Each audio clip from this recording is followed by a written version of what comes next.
Welcome back to Kinguin for Charity number 3. This is the spring edition. We just saw Nyria take out Strife Crow 3-0 in this conquest format. I am That's Admirable, and joined with me is the dog himself, Mr. Monk. And I just want to remind everyone out there, this is a charity event.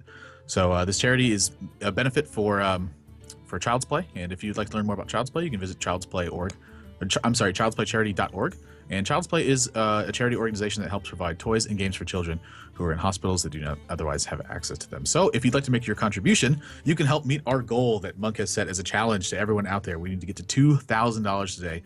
That's a challenge he's set. So if you'd like to make your contribution, you can follow links in chat to do so, or there's also links below the stream where you can make your contribution. So like we said, conquest format, Nyria just 3-0'd Strife Crow in a best of 5. And I have to touch on how difficult it is, I think, to 3-0 people in this sort of setting, but that's in the past now. Nyria, great job to him taking out one of the titans of the game. Lothar versus Xixo is right now, and Xixo, I think, has been one of the players that's just been on fire as far as Hearthstone's been concerned lately. He's been one of the most consistent ladder players that's out there, and even recently, he was the first player to achieve #1 ranking on all 3 servers, the Asia region, the NA region, and the EU region, all at the same time. It's not that he got all 3 in one season, it's that he simultaneously held all 3 of them, and that in itself is a big feat. And so for Lothar, he's been struggling a little bit, but since the Kinguin has made their own team with Nihilum now, he's the head of this. He's been organizing their practices. He's with RDU, he's with Tice, he's with Life Coach. I've got to imagine this guy has been practicing a lot with these guys too.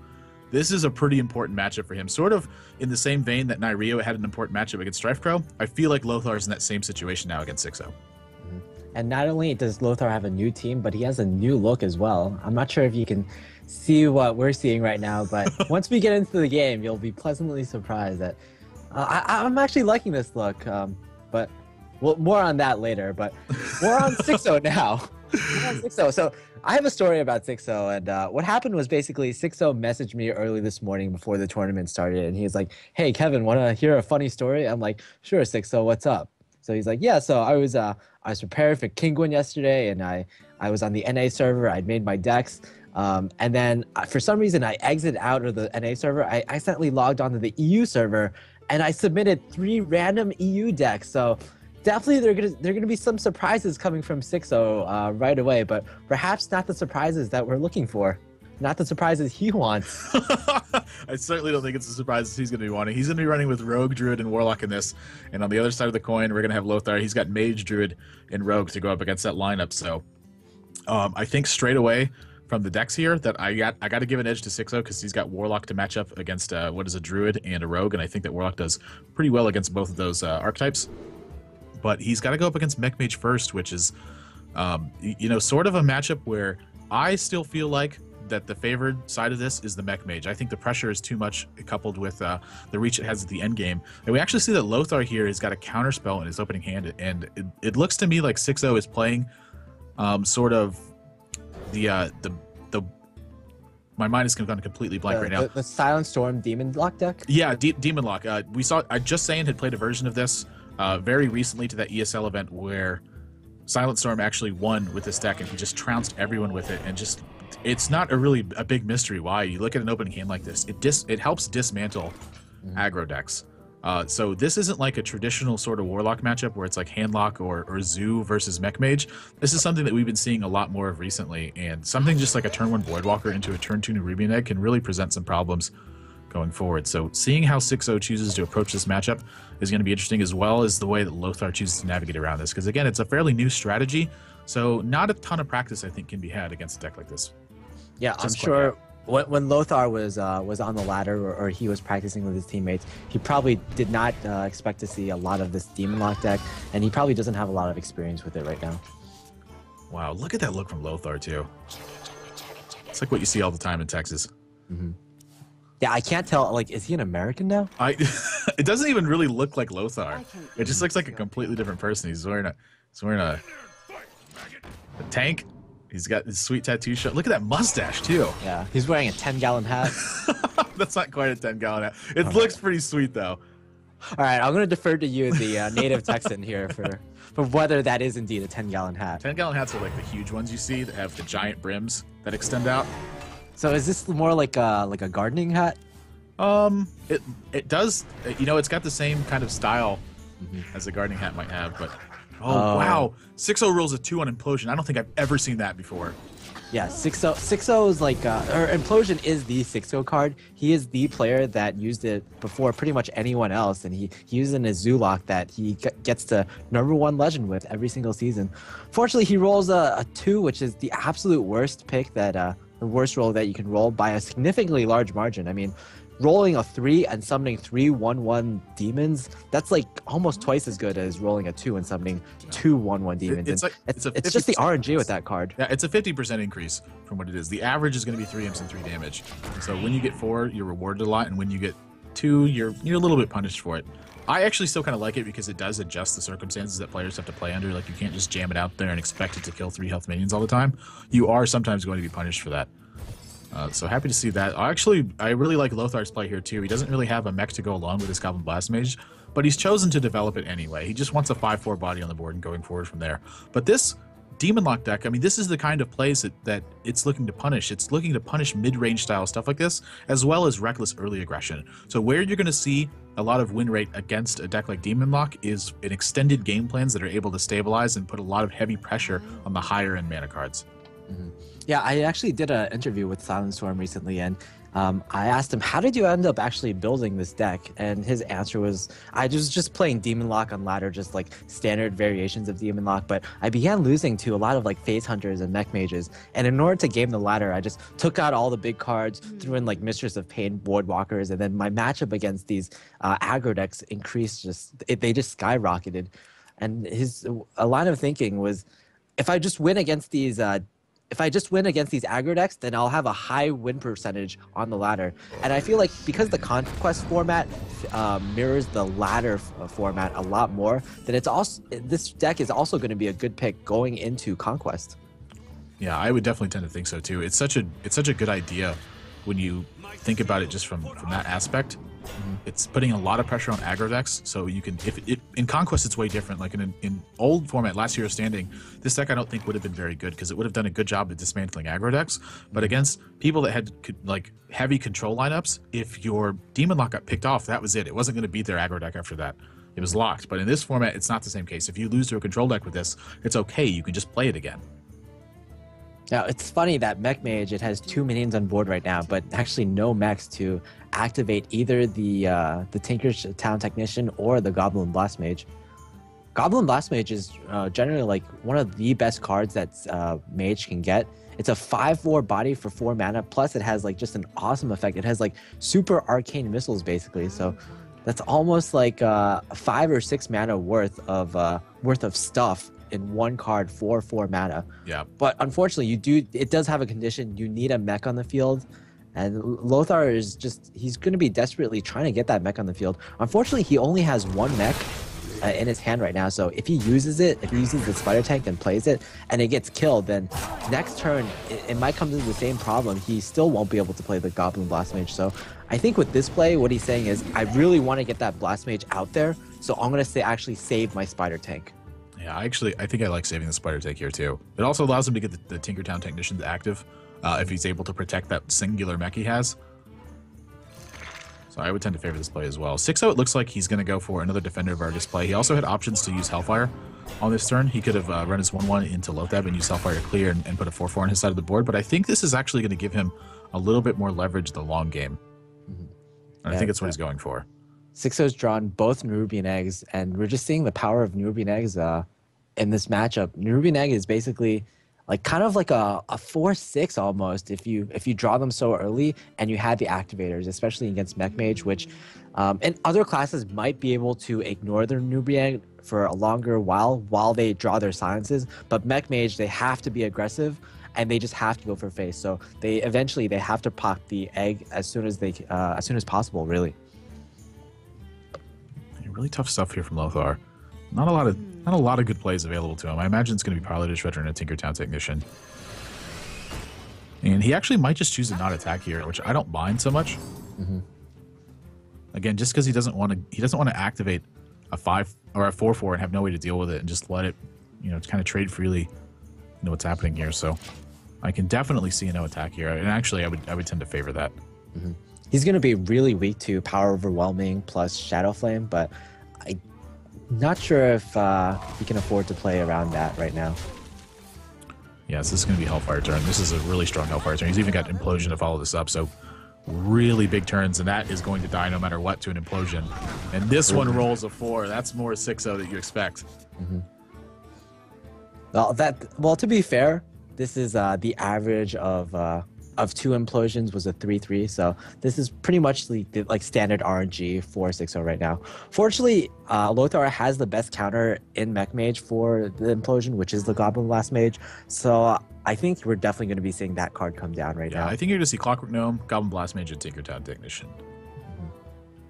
Yeah, you wanna be able to get your mechs on the board and activate your mech cards as soon as possible. That Tinkertown and the Blast Mage have both gotten these cool yellow borders, so a little bit of one of these pokes did not go exactly how Lothar wanted it to, so going to be left with a 1-1. And so now he's going to debate whether or not he should ping this 1-1 or play the Tinkertown Technician, and I would still tend to favor playing Tinkertown, I think. Lothar must be considering that he really doesn't have many cards in his hand right now, and he's kind of running out of steam, so he might be thinking that weaving in pings is might be the better alternative.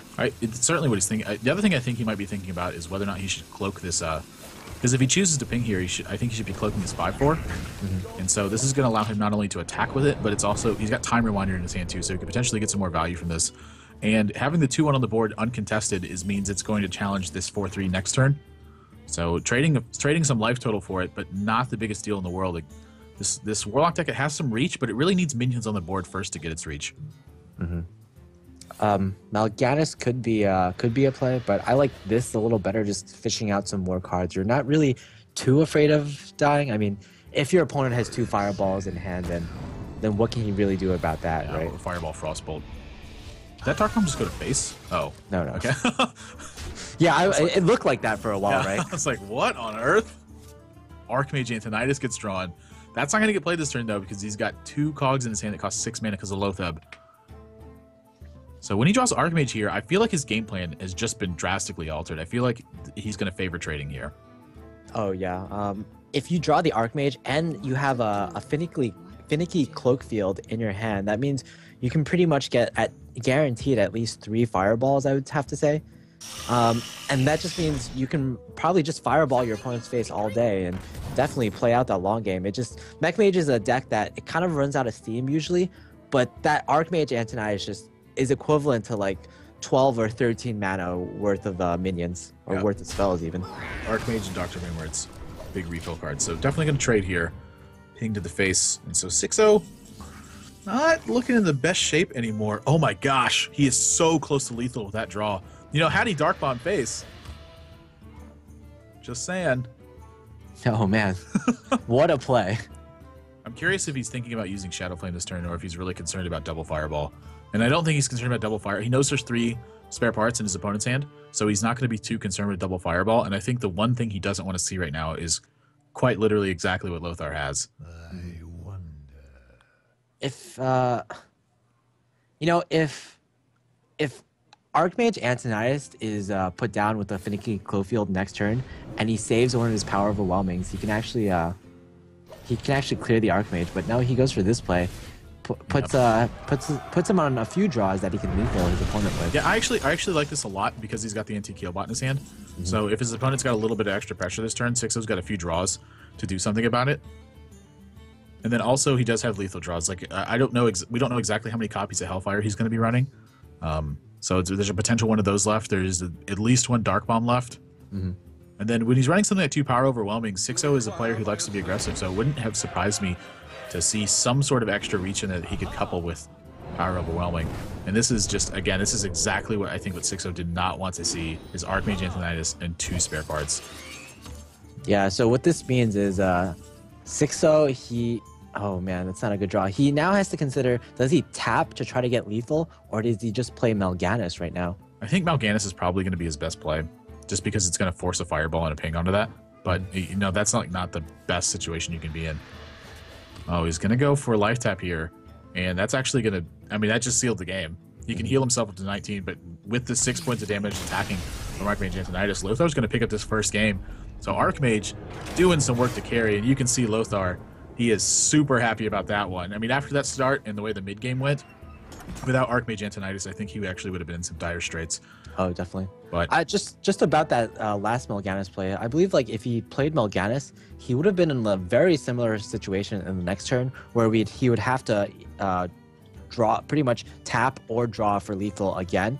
And in that scenario, if his opponent actually got him down to something like 2 or 3 HP, if he got him down to 2 HP, he wouldn't be able to tap. And if he got him down to 3 HP, he wouldn't have been able to Hellfire for lethal. So I kind of like that play, just to tap for lethal on that turn instead of delaying the game essentially for one more turn, where he probably almost certainly would have been in a worse position the following turn. I can see the reason why doing that, but I still like playing the Malgatus anyway, because if Hellfire is going to be lethal that turn, but you do get an extra draw step if you play it the other way. And it does also give Lothar the potential to, maybe make a small mistake with something. Like say he drew something he would rather play than just a fireball, and chose to, go along with his Archmage Antonidas. It would have given Xixo a chance to draw a Hellfire for lethal. And if it doesn't draw Hellfire for lethal, it's still going to draw the game after that. So you're going to get a tie on that one, and then that game is effectively 0-0 still, as far as the score is concerned. Where Dark Bomb is still also lethal after that. So I would have actually liked to see him play Malganis and go forward from there. But he's choosing to go for Hellfire being lethal, and that's totally understandable as well. That's if he has another Hellfire in his deck. Of course. We obviously don't know the exact list of the players, so we're just speculating based on what previous players have played, and what Xixo has played in previous tournaments. Yeah, so Xixo falling behind by 1 game. Lothar, this is Conquest, by the way, so players have to win 1 game with each one of their decks. It's not the last hero standing format where the winning player stays with theirs. So Lothar's got his mage locked right now, and he's got his 2 remaining classes left. He's got Druid and Rogue, and Xixo still has availability to that Warlock deck that he just lost with. He has Rogue, Druid, and Warlock now. So what do you think he goes with when he's facing Druid and Rogue left? Which one of his decks do you think is going to line up best against that? It looks to me like it's going to be Warlock still. I think the problem with Warlock is that I think the best out of all the decks that Lothar has, which are Mage, Druid, and Rogue, I believe Mage is the best matchup for Warlock. I was talking to Silent Storm again. He was saying, yeah, Rogue is probably a bad matchup. Druid is actually not too great of a matchup, even though Silent Storm 5-0'd against Druid at ESL. And against aggressive decks, that's what this deck is really tailored against. So Xixo, he pretty much lost the best matchup for his Warlock. So he's going to have to somehow come back with unfavorable matchup against Rogue and against Druid. If that's the case, I still would like to see him go with Warlock here, just to try to get a little bit more information about what his opponents are playing. It's funny that now his opening hand looks more like a Zoo deck than it does the other one. But a lot of these cards are similar in their style. And Lothar's, he's got Antique Healbot in this Rogue deck too, so a nod to the aggressive decks. He wants to be targeting them as well. And I can't blame anyone. The Face Hunter is just so strong right now that I would, if you're playing a deck, I think if you're playing a lineup, you need to have multiple matchups that can face off good against Hunter. Yeah, in the Conquest format, you pretty much have to have all your decks give somewhat of a nod to aggressive decks. Back when Last Hero Standing was the dominant the dominant format, you could pretty much have one deck that was just exclusively used to snipe aggro decks, and you could have another deck that was just exclusively used to snipe control decks. So I feel like, yeah, again, Conquest, it's a nice format because it brings the tournament experience slightly closer to the ladder experience. It also gives you closer matchups too. That's the thing I like about it most. You're not seeing quite as many blowouts. Like even when you see someone get 3-0'd, the 3-0s you saw in last year's standing were like blowout 3-0s. And the 3-0s you're seeing in this format, it's just they seem like they're always being close games. And that could be because of multiple reasons though. It's not necessarily just because the games are being closer. It could just be because the skill edge between these professionals is also getting smaller and smaller as they're all practicing more and getting better. That's definitely a factor that you can weigh into it too. Sprint and Tinker Oil in the opening hand for Lothar, so no action really. And Xixo's hand is looking pretty darn good. Yeah, I think Tinker's Oil is like pretty much the last card you want to see in the Rogue hand. At least Sprint, if you prep it, it can get a lot of good value early on. But Tinker Oil is kind of more like a finishing card. It's like almost like the equivalent of Leroy Jenkins in previous Miracle Rogue decks. There's going to be some life taps for a little bit. I can definitely see coining out Voidwalker next turn, but I can also see another life tap potentially being there, just depending on what Lothar chooses to do. He's actually just going to play this 3-3. So no value for Earth and Ring Farseer, but he just wants to get something on the board. and move forward. This is going to be Implosion for sure. That was a great draw.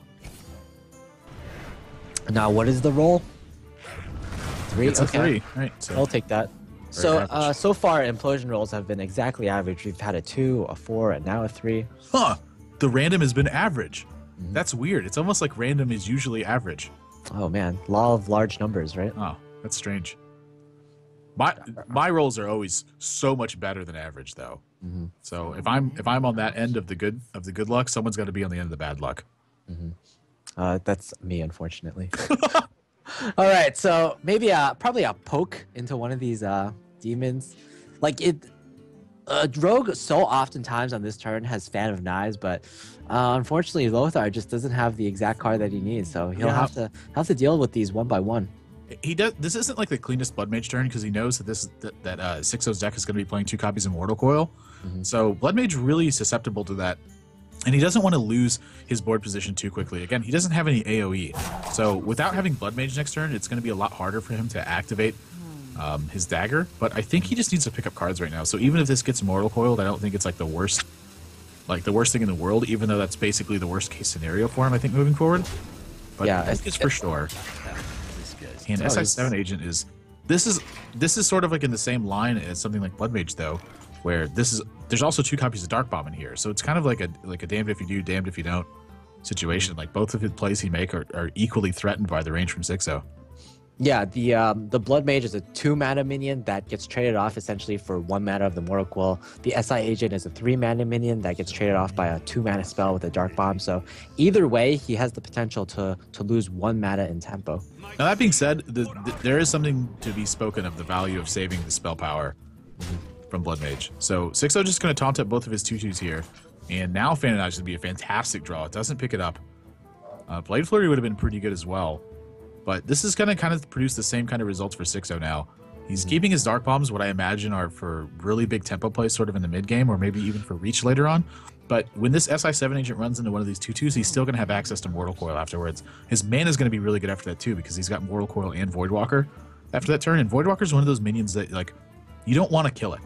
It's like you will have to kill it because it eventually is a threat, but it's not something that you want to actively have to deal with.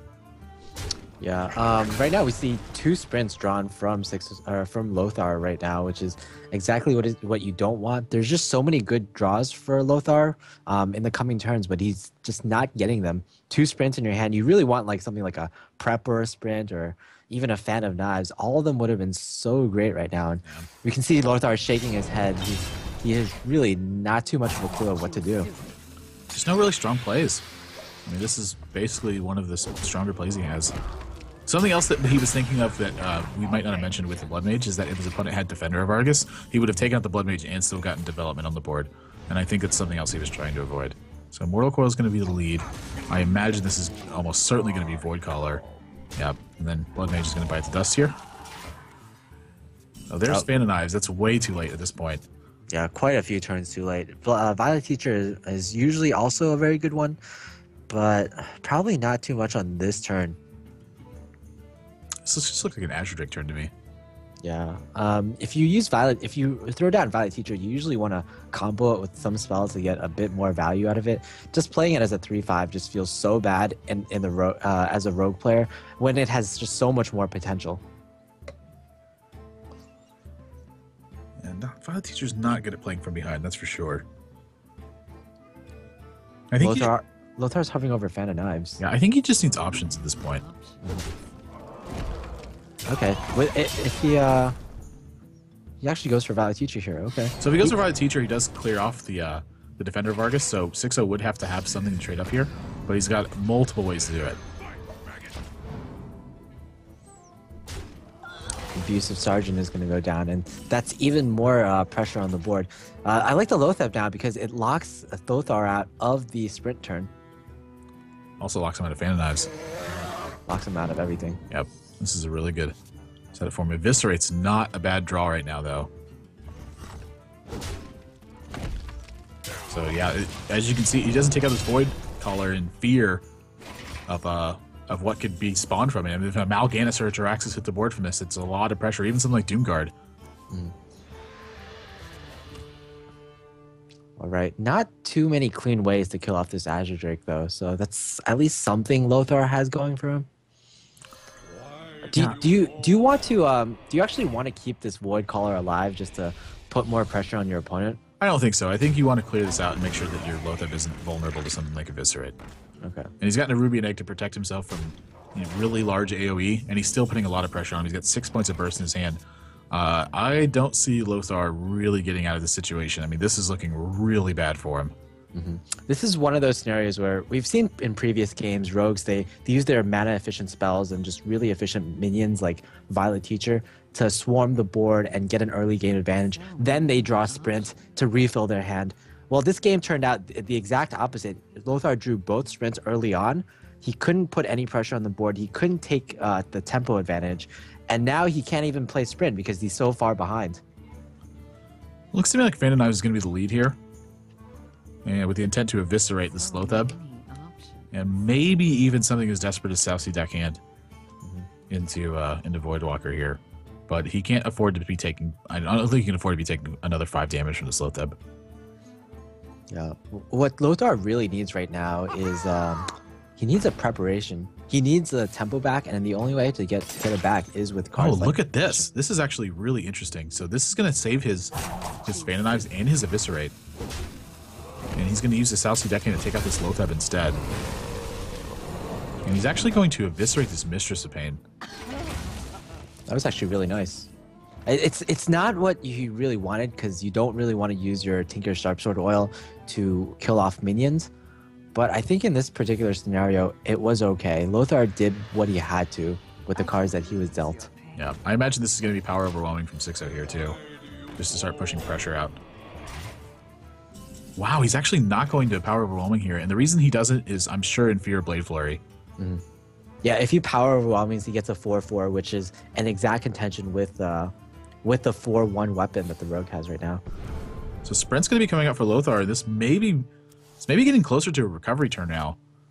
Gets both Blade Flurries, gets Antique Healbot. That's a really crucial card right now. And he's not facing a ton of pressure this turn. Yeah, unfortunately, all the cards that he's drawn are not really too playable. I guess he's considering Blade Flurry, but that just puts more damage on the board. I don't think he really has to do anything. Yeah, I think you just pass right now, but Lothar might just... He's maybe taking a page out of the book of his teammate Life Coach and just considering all his options for the next turn on this turn. Yeah, I mean, he's going to have a ton of stuff to do next turn, so it's good for him to be thinking.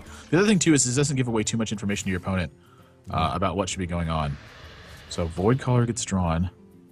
I actually don't know if you... I guess Void Caller is going to be fine here.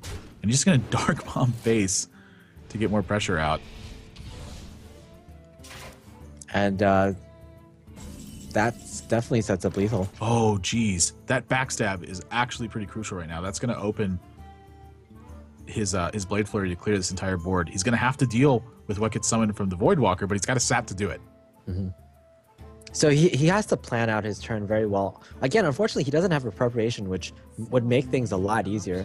Lothar, essentially, in order to survive, he has to clear the board or Power Overwhelming, which is deal too much damage. Power Overwhelming Hellfire, no matter what is left on the board, unless it's something like a Nerubian Egg, will be lethal. He can also just sap the Voidwalker. Actually, I like this a bit better. Yeah, I like post sap. Yeah, Blade Flurry and then sap whatever gets summoned. This also gives you more information about what's in your opponent's hand. He's Jiraxis to the board. So almost certainly going to be a sap on that. But now here's a question. Do you Antique Healbot sap? Do you Violet Teacher sap? Or do you Azure Drake sap? Lothar is going to go with the safer option, I guess. He's seen his opponent was just really aggressive last turn, but I think if Lothar, if he knew more about Xixo's deck, he probably might have known that there's not that much that Xixo could... Whoa, actually no sap. I'm pretty surprised by the no sap here, but I can see why he's doing it. He doesn't want to have to face down Jiraxis, I think, in the hero form, and instead is just kind of okay with the fact that this 3/14 is on board. I don't know. I don't like that as much because if you're facing off against Jiraxis, your opponent's only gonna have max 15 HP, and as a rogue player, I think you're perfectly okay with that. It's down to 14, but there's no more South Sea Deckhand left, so just gonna put 5 to the face, and I mean this is a lot of pressure that Xixo is putting on right now. And second Blade Flurry's in hand, but it's not quite enough right now. He can play Azure Drake and Blade Flurry, and then he can prep out the sap to take care of Jiraxis, or he can choose to eat 3 more damage from it. But he can't keep eating damage from this Jiraxis. He's only got 8 points of health left. Yeah, again, this not using sap the previous turn is really coming to bite him in the ass, because without a minion on the board, there's so many Warlock cards that can't be used. He wouldn't be able to use Abusive Sergeant, Power Overwhelming, Shadow Flame would get much less value, and also Defender of Argus wouldn't be able to use it for the maximum amount of value. So choosing to not sap Jiraxis is really hurting him. He basically 5 additional damage was done to Lothar's face the previous turn, and even though he was playing kind of safe with the anti-heal bot, he was playing at the same time very unsafe by not sapping the Jiraxis. Yeah. Also, if he had Fan of Knives this turn, he'd be able to just Azure Drake Fan of Knives. Wow, he's actually going to prep Sprint here. Yes, he doesn't see anything in his hand that looks very nice. It's a backstab, gets a Shiv. So, wow, he picks up Earthring Farseer too. That's actually a pretty good one. Backstab's going to be on the Big Game Hunter. Shiv's going to be on this 2-1. And it looks like now he's going to go ahead and sap this Jiraxis. So 5 extra points of damage taken, but he's back up to 11. And he's kind of stabilizing this board position. I mean, he's got a pretty enormous amount of card advantage. And he's actually got the favor on board right now. Yeah, Lothar didn't draw the preparations early on, but we can see with those preparations, he's just done so much work. Xixo, he does have the option to play Jiraxis, but I think he's going to be very scared of the fact that he knows he's facing a rogue, of course, and the rogue always has the Tinker Sharpsword Oil plus all those Eviscerates. Yeah, this Power Overwhelming is a really big indicator that Sharpsword Oil is exactly what he's afraid of. And when your opponent's drawn 8 extra cards just from sprints, it's something that has to be on your mind. It would have gotten drawn too. So really heads up play there from Xixo to make sure that he's doing everything he can to keep that Tinker Oil from making a gigantic impact. Actually, would have been lethal this turn too. Oh yeah, definitely. So many options. It's still pretty close actually. 1, 2, 3, 4, 5, 6, 7, 8, 9, 10. He's if he had one of those preparations left, this would have been lethal this turn. But now I think Lothar is just gonna refill some minions. He might considering eviscerating, but he also might consider saving the eviscerate for lethal. I kind of like getting rid of this Earthring Farseer, but what are you giving up to do that? Just fewer minions on the board. Again, like Warlock is a deck that just has so many things that can buff up minions already on the board. So Lothar was punished last turn for that. Is he gonna go make the same line of play where he just ignores the opponent's side of the board altogether? I'd like to see him play Violet Teacher and Eviscerate this turn. And I'd like to see the End with Van Cleave come out afterwards. But there's still a lot of merit to Azure Drake. And it looks to me like it's going to be Eviscerate and Van Cleave now. So still 10 points of power being put on the board. And this is looking pretty bad for Xixo now.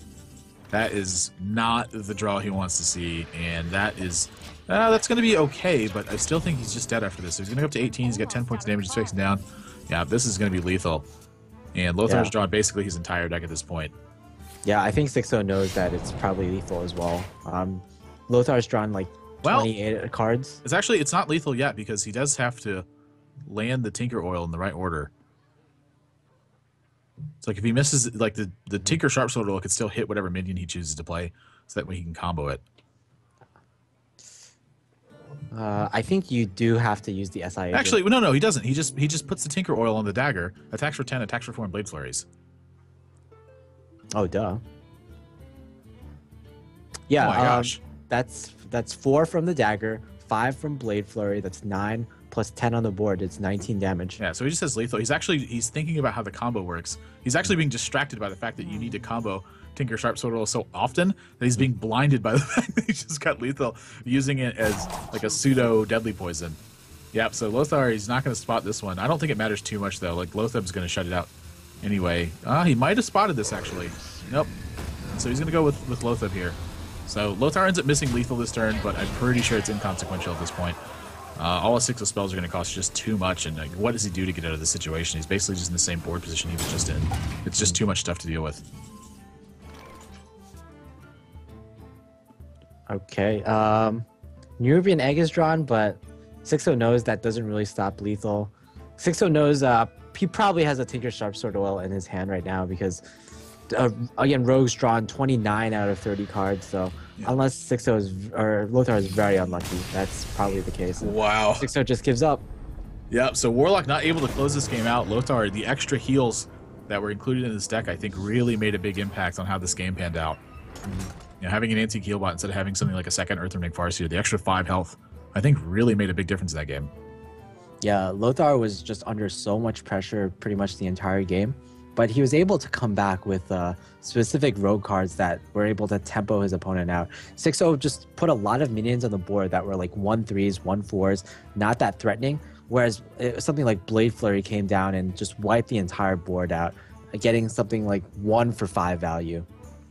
Yeah, I mean, that's just such a big, enormous spot to be in. The other thing, too, is that Lothar got to cast his second Sprint that game, which this deck plays 2 copies of Sprint just because it wants to draw a copy of Sprint, not because it needs 2 copies of Sprint. It's actually kind of like sacrificing one of its cards. But in that game, Lothar got to utilize the second Sprint, which is something I think it's pretty rare when you take all things into consideration. Usually, you'll just have enough damage to push through, but if you're having to fight for the board presence for such a large portion of that game that he needed the second Sprint just to find the right combinations of cards to get the job done.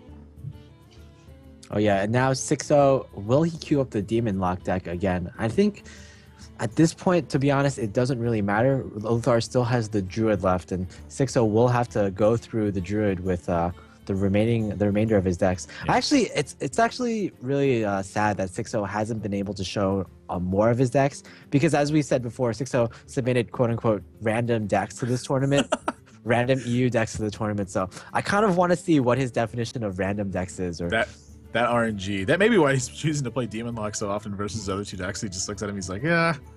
Maybe he was actually like random card battling someone and accidentally submitted his random card battle decks. Mm-hmm. I mean, you're down 0-2 right now, so there's a very little chance of winning. And if you win anyway, you're going to have to show all 3 decks anyway, so might as well play like the quote-unquote more joke decks, right? Well, sort of. I mean, you might as well play the deck that also kind of, it gives your opponent like information about what you're playing, but I'm not sure it really matters that much. Again, like he's going to have to win with this Warlock deck regardless. Mm-hmm. You can't just like 3-0 with one of his other 2 decks. And if they're truly random decks, I think you want to try to get a win on the board with Demon Lock, just not get 3-0'd if you really have that bad of decks for your other 2. Mm-hmm. You know, Xixo is known for playing things like Fugen and Stalag in his Druid. So, like, if we see that might have been, like, even on purpose. When Nax first came out, he was playing Fugen and Stalag and Zoo, and he had a copy of Baron Rivendare in there, and I was watching his stream. He got 2 Thaddeus on the board. Well, I'm sorry, 4 Thaddeus on the board in one turn from having both Fugen and Stalag out, and then he played Baron Rivendare and ran both the minions into his opponent's guys and got 4 Thaddeus from I think it's the only time I've actually ever seen that happen.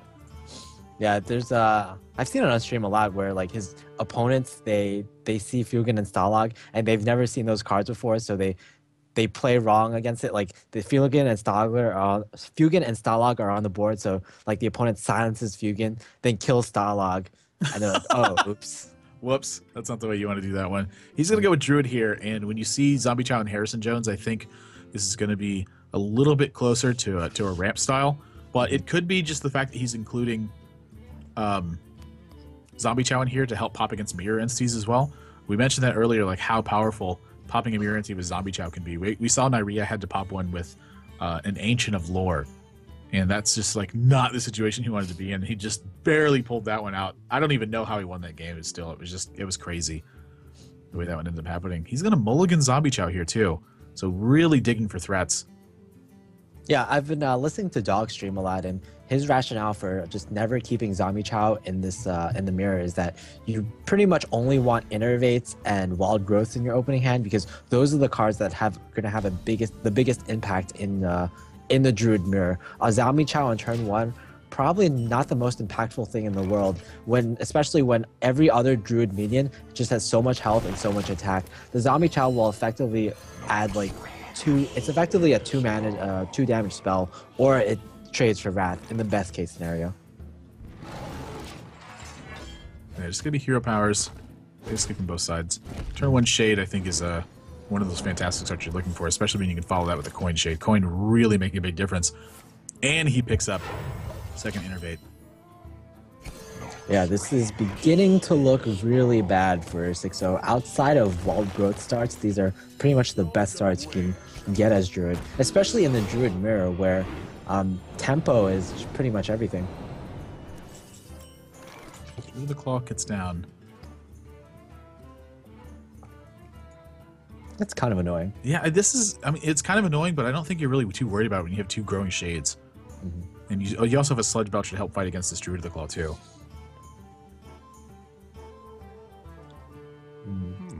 Yeah, you don't even need to deal with this Druid of the Claw, really. Just let them grow, and at some point in the future, you will draw Force of Nature and Savage Roar, and you can just win right off the bat there. I think I'd like to see him innovate out this Sludge Belcher. I think he's considering not doing it because he really doesn't have any other options in coming turns. But yeah, I like innervating it out too, just putting more pressure on the board. Getting 2 innervate plays in your opening turns, especially if you have also 2 shades, is just so strong. The other thing too is that Xixo's not going to be thrilled to attack into this Sludge Belcher with his Druid of the Claw. So it's likely that this Sludge Belcher, not only it's helping you get board presence there, but it's also helping stave off a lot of potential damage that you could be facing. And again, with the shades down, just basically all he needs to do is extend the game duration. The longer the game goes, I think the better chance he has to win. Could this just be a Savage Roar turn? It definitely could be, but I think I'd like to see him save it still. The one thing he definitely doesn't want to see is a Doomsayer pop out of that piloted shredder, I think. Oh, certainly not. Yeah, if you don't go for Savage Roar there's just so many awkward plays. Like Swipe doesn't do that much, to be honest. I guess you could swipe the Pilot Shredder and then attack into the Druid of the Claw with your Shade.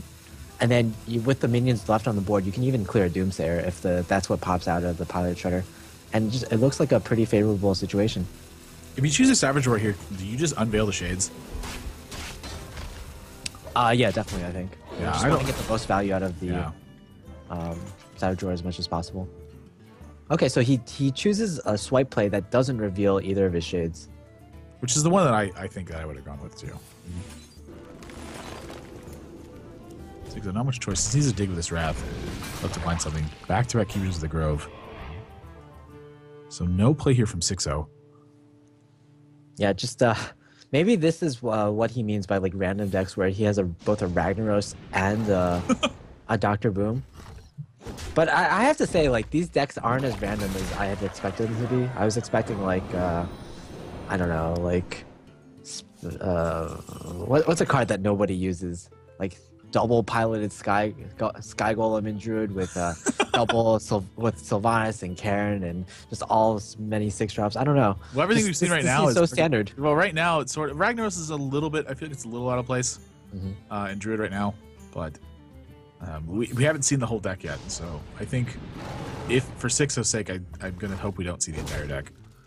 So Savage Roar is just gonna be play here, and it's gonna fetch a Direwolf Alpha. So it's no good right now. Yeah, I mean, he's just going to start unveiling shades and going for face.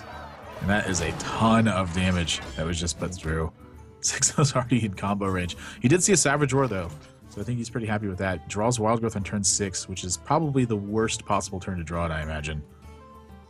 Yeah, yeah, definitely. Turn 6, turn 7, definitely not where you want to Wild Growth. You can just but actually, pain.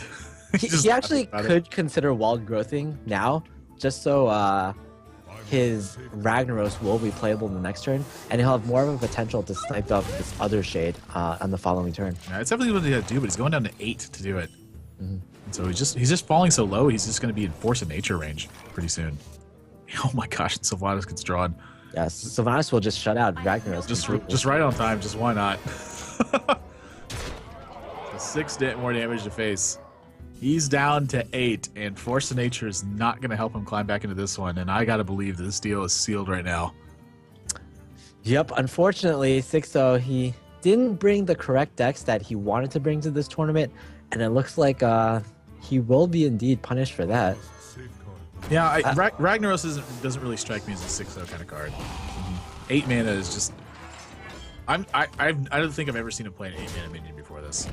I have seen him play it on stream, so it might just be like one of the cards that he just randomly plays on stream, but he doesn't really bring to tournaments. Yeah, that's going to do it. Lothar's going to 3-0 6-0 now. And man, have we been seeing 3-0s today. They are just crashing through. This is probably the biggest blowout game I think that we've seen all tournament long so far. Which Yeah, is, I mean, that's what happens when you draw double Innervate and double Shade, and your turn 2, and your player 2 with the coin, right? yeah, I mean, that's pretty brutal stuff. You know, maybe this new look is working for Lothar. Maybe the mustache and the tank and the cowboy hat is what he needs to start pulling off these wins, because Lothar doesn't actually have like a championship under his belt. No, he doesn't. Like, this doesn't even look like Lothar right now. I mean, he's got like a completely new persona, it feels like, and this persona is like the one that he's bringing to win tournaments. It's kind of like Lothar's version of Prison Trump in a way. Well, it's working out for him so far in this series. 3-0. He's going to be moving on, and 6-0's out of the tournament. So we've got a couple more matches coming up today. This is our 3rd match. We have 5 more after this, and there is no shortage of good stuff that's going to be happening. World champion Firebat is going to be our 4th match of the day, and he's going to be facing off one of the up-and-coming tremendous warrior players of the world right now in Xixo, who's just been dominating ladder for so long with his warrior builds and his consistent play. So Yeah, I would be surprised if Xixo did not have warrior in his tournament lineup. I would just be astonished if he didn't. Yeah, Xixo, he kind of took a bit of a break, but now he's really back in full force. He hasn't hit Legend number 1 rank, Legend number 1 yet with his warrior deck, but I'm sure it's just a matter of time, right? Like, he does it so often. We see it every pretty much like twice in a month. There's a post on Reddit that says, "Oh, Xixo hit number 1 with his warrior yet again," and no one is ever surprised because it's just such a common thing these days. Yeah, getting to number 1 is certainly an accomplishment in itself, but finishing at number 1 is really the hard spot to do. There's a lot of people that hit number 1, relatively speaking. There's a lot of people that hit number 1 over the course of a season, especially early on in the season. But what ends up happening is as you get towards the end, way more changes end up happening. It's usually between a handful of people when it's changing towards the end, because everybody wants to finish at the number 1 spot, and that's where it's really difficult to seize it. So finishing at number 1, a much bigger deal than getting to number 1, although getting to number 1 is a pretty impressive feat in its own right.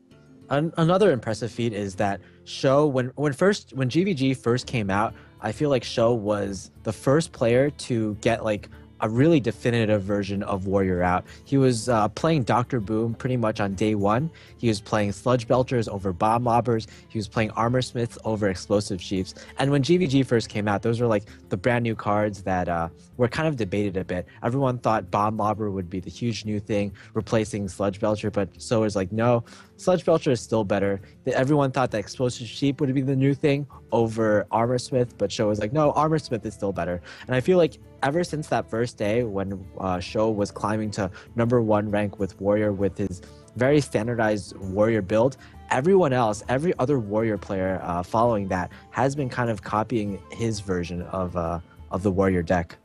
Certainly has been putting a big hurt down right now, and I would certainly say with all the hunters and aggressive strategies out there, Armor Smith is certainly the better choice right now. Anyways, guys, I want to remind everyone out there, this is a charity event that's being held by Kinguin, of course. A big thanks to them for putting it on. And the benefit goes towards Child's Play. And Child's Play is an organization that helps provide toys and games for children in hospitals who don't otherwise have access to that sort of thing. So definitely a great cause that they're going for there. If you want to learn more about Child's Play, you can visit their website at childsplaycharity.org. And we encourage everyone strongly to make their contribution towards the cause. And if you would like to do so, there's links in chat that you can follow to make a donation there, or you can follow links below the stream and make sure you get there. Monk has set our challenge today at $2,000 is the donation goal. So if we can reach that, that's what we're going for. If everyone in chat donated $1, we would hit thousands of dollars to help go towards this cause, to help people and to help children get what they need, a respite from what's otherwise going on in their real lives, which is a tough thing to deal with. So if you guys have any feedback or anything you'd like to say, you can also tweet using the hashtag Kinguin for charity, and you can tweet at KinguinNet. And if you'd like to leave a comment or some feedback or otherwise, you can do so for myself and Monk as well. You can reach Monk at liquid_Monk, and you can reach myself at That's Admirable. Our fourth match of the day is coming up with World Champion Firebat versus Show, and you guys are not going to want to miss that one. And there's 4 more matches after that one takes place. So plenty more Hearthstone today. Guys, don't go anywhere. We'll be right back.